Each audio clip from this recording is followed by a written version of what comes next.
Welcome to another deep dive. Today, we're going to be talking about cybersecurity. Ooh, cybersecurity. Cybersecurity, yeah.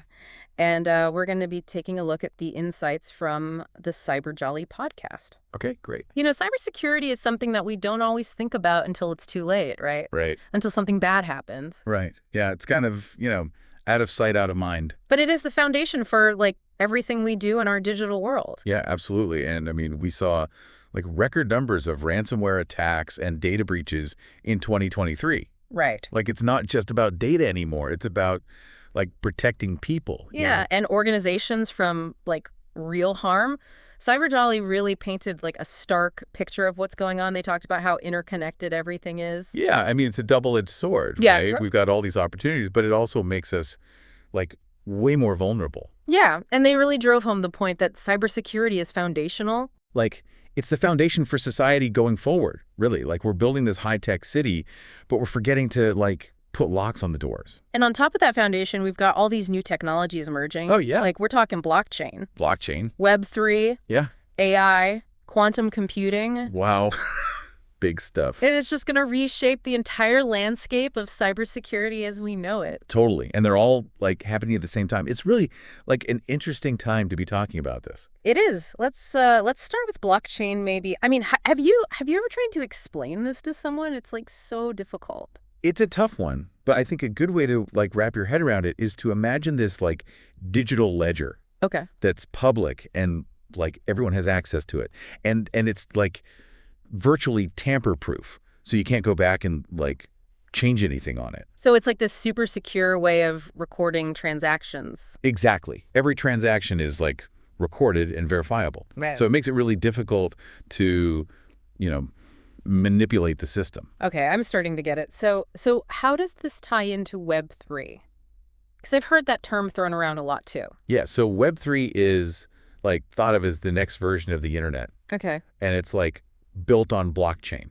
Okay, so it's like the internet but powered by blockchain. Basically, yeah. Yeah. But Cyberjolly pointed out that there are still, risks, especially when we talk about, smart contracts. Okay, smart contracts. Now there's another term. What are those? So it's, a contract, but it's, self-executing, and it's written in code and, lives on the blockchain. So like a regular contract, but digital and on the blockchain. Pretty much, yeah.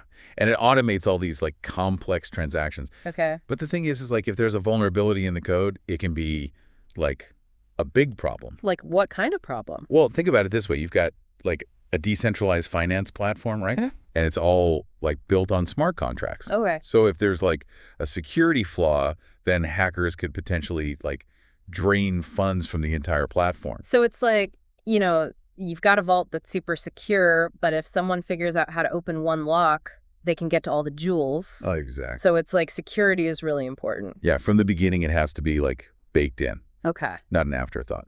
And speaking of, innovative technologies, AI, it's a big one. AI, yeah. Cyberjolly was saying it's kind of a double-edged sword. Definitely, yeah. Yep. It can be a tool for good or for bad. Right. So how is it used for good? Well, you can use AI to, detect and respond to threats in real time, Yeah. You can have this system that is constantly monitoring network traffic, Yeah. For anything suspicious. Wow. And it can analyze way more data than a human ever could. Okay, that sounds pretty impressive. Yeah, and it could potentially, stop attacks before they even happen. But, on the other hand... There's the other side of the coin. Yeah. Cyber criminals are using AI, too. They're automating attacks. They're creating, super convincing phishing scams. And they're even making deepfakes. Deepfakes, those are pretty scary. I know. Imagine, a deepfake of a CEO, authorizing a fraudulent transaction. That's, the level of sophistication we're dealing with. Yeah, it's like something out of a movie. I know, right? But it's real. And then Cyberjolly also talked about quantum computing, which is kind of a mind-blowing concept. Totally, yeah. It has the potential to, completely change everything, to, understand how it'll impact cybersecurity. I think we need to talk about encryption a little bit. Okay, so encryption, remind me again how that works. So basically, encryption scrambles data. Yeah. Right? So that only people with the right key can read it. Right. And that's, the basis of, all secure communication and data storage. Okay. And, the most common encryption algorithms we use now are, RSA and AES. All right. And they rely on these, super complex math problems that are like really hard for regular computers to solve. But quantum computers, Quantum computers are different. yeah, totally different. They operate on like completely different principles, and they can solve certain types of problems exponentially faster. So you're telling me they could crack RSA and AES? It's a possibility, yeah. So like imagine a lock that would take a regular computer years, like maybe centuries to pick.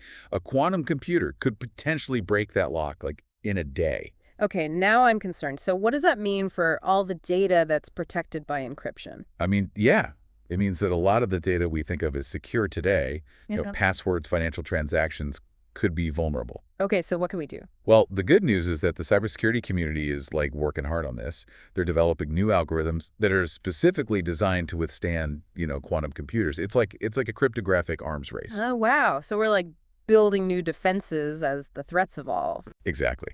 But the development of like large-scale, stable quantum computers is still like a work in progress. Okay, so we have some time. We have some time to prepare, yeah.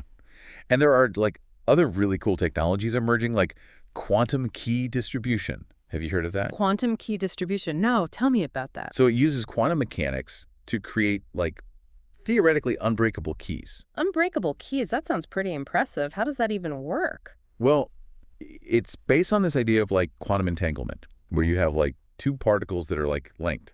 And it's like no matter how far apart they are, anything you do to one particle like instantly affects the other. You're telling me these particles are like psychically connected. It's not like magic or anything. Okay. But it's pretty close. Yeah. So if someone tries to intercept the key, right, just like the act of observing it changes the state of the particles. So both parties are like immediately alerted to the intrusion. So it's like this built-in alarm system. Exactly, yeah. Yeah. So it makes quantum key distribution like really, really secure, at least in theory.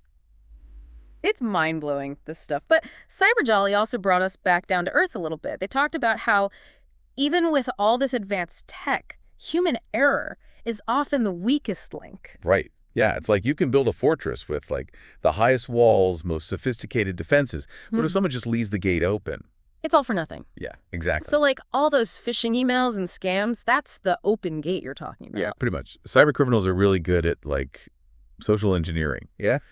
Right. They prey on human emotions like fear or greed, even just like plain curiosity Yeah. to trick people into like clicking on bad links or like downloading infected files Yeah. or like giving up personal information. It can be so easy to fall for those scams too. Like what can people do to protect themselves?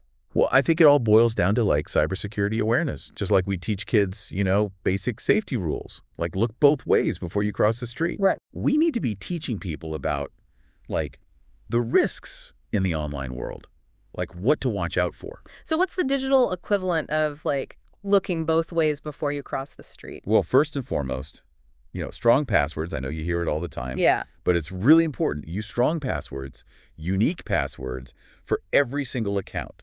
And, Password Manager can help you keep track of all that. Password managers are like life-changing. And then, be wary of phishing attacks. Right. If an email or a text or, a social media message just seems too good to be true. It probably is. Probably is, yeah. And, hover over links before you click on them. Right, to see where they actually go. Yeah, exactly. And be suspicious of anyone who is like asking for personal information that you weren't expecting them to ask for. Like trust but verify. Exactly. Yeah. And another thing that's important is like keep your software up to date. Oh, yeah. Because a lot of times like software updates include security patches that fix, known vulnerabilities. So don't just ignore those update notifications. Don't ignore them. They're important. Oh, okay. And if you really want to like take it to the next level, enable two-factor authentication wherever you can. Two-factor, yeah. Can be annoying, but It's a little bit of a pain, but it's worth it. it's worth it for the security. Yeah, for the peace of mind. Yeah. It's like having a double lock in your door. Mhm. And then, finally just like be mindful of what you share online. Right. Think before you post. Especially, when it comes to like personal information, like your address or your phone number. Or even like when you're going on vacation. Yeah, I know. People post about their vacations like right before they leave. And then, everyone knows their house is empty. Yeah. It's like social media can be a gold mine for cyber criminals. Yeah. They can like gather all sorts of information about you and like use it against you. So it's not just about like protecting our passwords and financial information. It's about protecting our whole digital identity. Exactly. And I mean, like, even if you do everything right, it's still possible to become a victim of a cyber attack. Right. So it's important to know, like, what to do if that happens. So what should you do? Well, first of all, don't be afraid to, like, ask for help. There are resources out there. Report the incident to the appropriate authorities and then, like, take steps to mitigate the damage. So like change your passwords, that sort of thing. Exactly. And it's like with anything else, the sooner you, like, address the problem, the better. Right, because it can spiral out of control. It can. And I think it's important to remember that, like, you're not alone in this. Right. There are, like, resources, support systems. Yeah. They can help you, like, recover and prevent future attacks. So cybersecurity is really a shared responsibility then. I think it is, yeah. We can't just rely on technology or, like, government agencies to keep us safe. Like, we all have a role to play in making, a more secure digital world. And, Cyberjolly talked about this, like, the need for a global culture of cybersecurity awareness. What does that even look like? I think it means, like, shifting our mindset Okay. from being reactive to being proactive. Okay. So instead of just cleaning up the mess after an attack, we should be, like, focused on preventing those attacks from happening in the first place. An ounce of prevention is worth a pound of cure. Exactly. Yeah. So how do we create that culture? I mean, I think it starts with education. We need to be teaching cybersecurity basics from, like, a young age, like just Right. like we teach kids about fire safety or, like, stranger danger. Yeah, like make it part of the curriculum. Right, exactly. And that education needs to, like, continue into adulthood. Like, businesses should be, like, providing training to their employees. And, like, governments can play a role in raising public awareness. Through campaigns maybe or resources? Exactly, yeah. It's about, like, empowering people with the knowledge they need to protect themselves. So taking like ownership of their own cybersecurity. Yeah, because we can't just rely on other people to keep us safe. We have to be, like, proactive and informed. Knowledge is power. Right, exactly.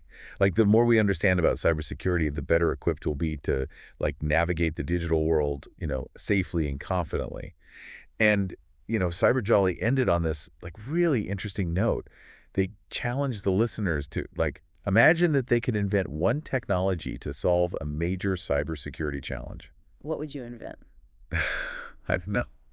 That's a tough one. It's a good thought experiment. Yeah, it really gets you, like, thinking outside the box. It really makes you think about what the future of cybersecurity could be. Yeah, and how we can, like, be a part of shaping that future. It's not just about solving problems. It's about like creating something new and better. Right, exactly. It's about building a more secure digital world for everyone. It's a pretty exciting challenge, if you ask me. Yeah, it is. But before we get too carried away, I think we should probably step back and take a look at where we are right now. We've covered a lot of ground, from the current state of cybersecurity to like quantum computing and everything in between. Yeah, it's been a whirlwind tour. It has. But if there's one thing I hope you're taking away from this, it's that the future of cybersecurity isn't set in stone. It's something that we're all creating together. Right. Through our choices, our actions, just our engagement with technology. So what will your role be in this? Will you be a passive observer, or will you step up and be a force for positive change? Cyberjolly posed that question, and it really got me thinking.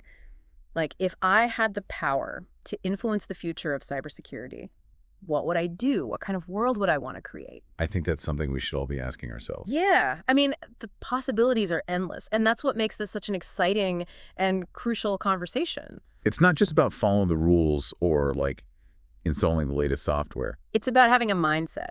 Yeah, a mindset of awareness. Curiosity. And a willingness to adapt.